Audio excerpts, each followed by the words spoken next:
The first blow landed in the cold, narrow streets just north of the Commons, a crack of wood against bone that echoed off brick walls and frozen storefronts. And for a moment no one was entirely sure which struck first, only that the line between empire and subject had finally snapped into open violence. A British soldier stumbled backward, his red coat darkening at the shoulder where a sharpened stave had torn through wool and flesh, while colonial laborer went down hard on the flat of a musket, but teeth scattering onto the frost-slick stones. Shouts in English, some disciplined, some raw with rage, collided in the winter air, and in the confusion of bodies and swinging clubs, the Empire found itself fighting its own civilians in the open street. This was Golden Hill, January 1770. Not a battlefield in the formal sense.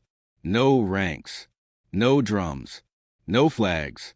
Just a street brawl between British soldiers and New York civilians that should not have happened, and yet, in hindsight, almost had to. The men throwing punches and stones in that moment were not debating Parliament or abstract rights. They were fighting over humiliation, authority, and the slow, grinding erosion of dignity that had been building for years. And at the center of it all was a single pole of wood planted into the ground. 5 years before musket fire would crack at Lexington and Concord, New York City was already testing how far the British Army could push, and how far ordinary people would push back. The spark was not a declaration or a pamphlet. It was a liberty pole, raised in defiance after the repeal of the Stamp Act, a public marker that the city had not forgotten what Parliament had tried to do and was not prepared to be quiet about what might come next. To understand why men were bleeding in the street over a piece of timber, the story has to begin years earlier, in a city already living under the weight of an occupying army. When Parliament repealed the Stamp Act in 1766, New York erupted into celebration. Bonfires burned in the streets. Church bells rang. Taverns overflowed. But the repeal did not erase memory. For many colonists, it confirmed something more dangerous than taxation itself. That pressure worked. That resistance forced the empire to retreat. And so the celebration became something else, something more permanent. The Sons of Liberty raised a tall wooden pole near the Commons, flying a banner that read simply Liberty. It was not subtle. It was not neutral. It was a public declaration that the city was watching Parliament and measuring British authority in real time. For the men stationed in New York to enforce imperial order, the pole was an insult. British regiments had been deployed across the colonies not only to deter foreign enemies, but to impose internal discipline after years of unrest. Their officers understood crowd control. They understood deterrence. What they did not understand or refuse to acknowledge was that symbols mattered in a city already simmering with resentment. To the soldiers, the Liberty Pole was a rallying point for agitators, a physical reminder that the people they were meant to keep in line were openly mocking their authority. And so one night, under cover of darkness, they cut it down. The reaction was immediate. Within days, another Liberty Pole rose in the same spot, taller, more conspicuous, a deliberate act of refusal. The soldiers destroyed that one too. And so it went pole after pole, message after message. Each destruction by the army was meant to reassert dominance. Each reconstruction by the colonists was meant to prove that dominance was hollow. What began as a symbolic contest hardened into a ritual of control, a cycle of provocation and reprisal that neither side could abandon without losing face. The pattern mattered because it trained both sides into escalation. By the late 1760s, New York was no longer just a port city under British protection. It was a garrison town. Thousands of redcoats lived among civilians, quartered in barracks and private buildings, moving through streets that had once belonged entirely to merchants, laborers, and tradesmen. Every march formation, every drunken scuffle, every enforcement action reinforced the sense that the army was no longer just a shield against external threats, but an occupying force enforcing political obedience. The Liberty Pole became the visible fault line in that occupation. In 1767, the soldiers cut down the third pole. The Sons of Liberty raised the fourth. This time, they reinforced it with iron braces. The message was no longer symbolic. It was technical. The colonists were not just daring the soldiers to try again. They were engineering resistance into the structure itself. forcing the army to decide whether it was willing to escalate beyond quiet sabotage into open confrontation. The soldiers tried anyway. Their first attempt failed. The iron braces held. The saw blade skidded. The pole did not fall. It was a small tactical failure, but psychologically it was enormous. The British Army had been publicly defied by a piece of reinforced timber and the men who had installed it. For officers trained in discipline and authority, the failure was humiliating. For the colonists watching, it was electrifying. Tempers that had been simmering for years started to boil. Insults were exchanged in the streets. Tavern arguments turned into fistfights. Soldiers began to harass known Sons of Liberty members. Colonists began to bait patrols. The line between political protest and personal violence dissolved into something dangerously fluid. Then, in January 1770, the soldiers tried again. This time they came prepared. Axes, saws, more men, no pretense of discretion. The pole came down, but they did not stop there. Accounts describe British soldiers storming a meeting place associated with the Sons of Liberty, threatening the people inside, wrecking property, and treating the entire episode less like a law enforcement action and more like a punitive raid. It was a message delivered in splintered furniture and shouted threats. The army would not tolerate defiance. When the pole lay in pieces, the soldiers left parts of it behind as a taunt. Handbills appeared, mocking the idea that freedom depended on a piece of wood. It was not clever. It was not restrained. It was exactly the kind of provocation that turns resentment into rage. Because by that point, the Liberty Pole was no longer about the Stamp Act. It was about dignity. It was about whether civilians had any right to assert political identity in their own city, without being physically punished by an occupying army. And the answer, delivered in broken timber and mocking pamphlets, was no. A crowd gathered. Not immediately. Not as a riot. At first, it was just men standing in the cold, staring at the empty space where the pole had stood, reading the handbills, picking up splinters, talking in low, angry voices. Then more men arrived. Then more. Word spread the way it always does in tent cities, through taverns, workshops, boarding houses, docks. The army had struck again. The pole was down. The soldiers were mocking them. For the British command, the situation was deteriorating faster than it could be controlled. Patrols were reinforced. Additional soldiers were deployed into the area. Orders were given to assert presence, not retreat. Both sides were now moving reinforcements into the same narrow streets. Near Golden Hill, the lines finally touched. What happened next was not planned. It was not coordinated. It was not a revolutionary act in the romantic sense. It was a street fight born of accumulated humiliation. Someone shoved a soldier. A soldier shoved back. A club swung. A musket but answered. Stones flew. Bayonets flashed. There were no formations. No commands. Just men lunging at each other in close quarters, slipping on ice, grappling in doorways, using whatever they had in their hands.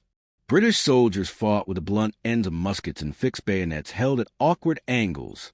Colonists fought with clubs, staves, knives, and stones ripped from the frozen street. It was chaotic, improvised violence.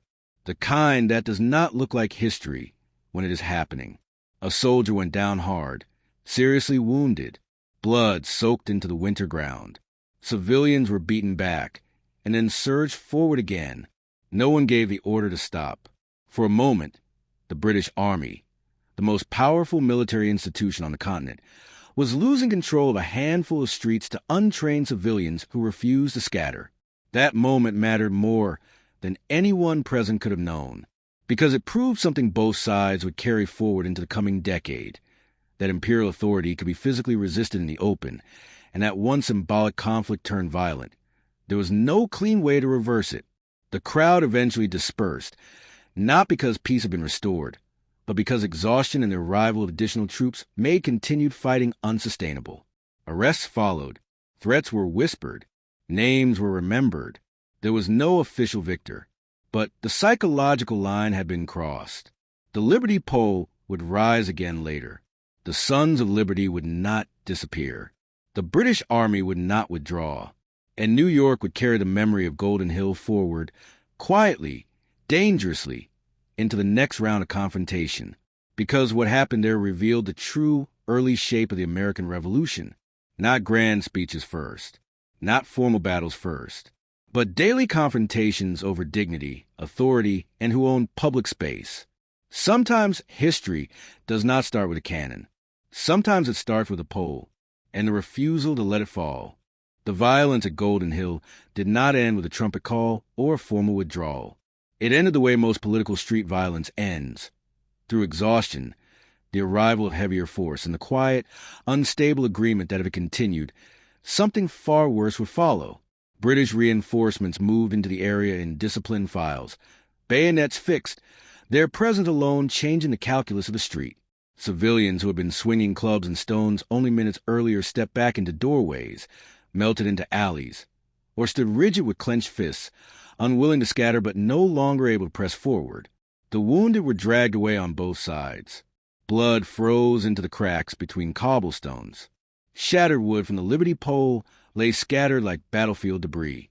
There was no victory formation, no declaration of restored order, only a sullen, simmering quiet that settled over the neighborhood like smoke after a fire.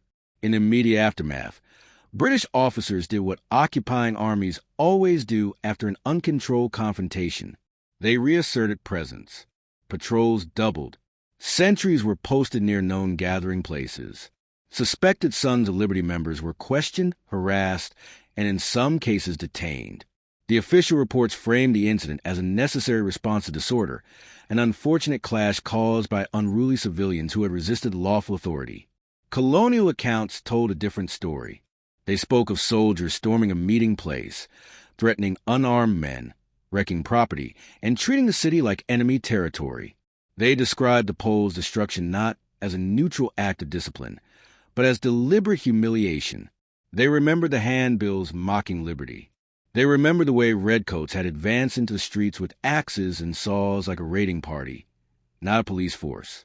What mattered more than whose version was written down was what people carried away in their heads. For the British garrison, Golden Hill was a warning sign. It showed that New York was not just politically restless, but physically volatile. That crowd control in the colonies was not the same as crowd control in London. That the presence of armed troops in dense civilian neighborhoods created friction that could not be managed indefinitely with intimidation alone. For the colonists, it proved something even more dangerous. It proved that resistance did not have to stay symbolic. Until that point, the Liberty Pole conflict had lived mostly in the realm of ritualized provocation. Raise the pole, cut it down, raise it again. Each side asserted dominance without openly shedding blood.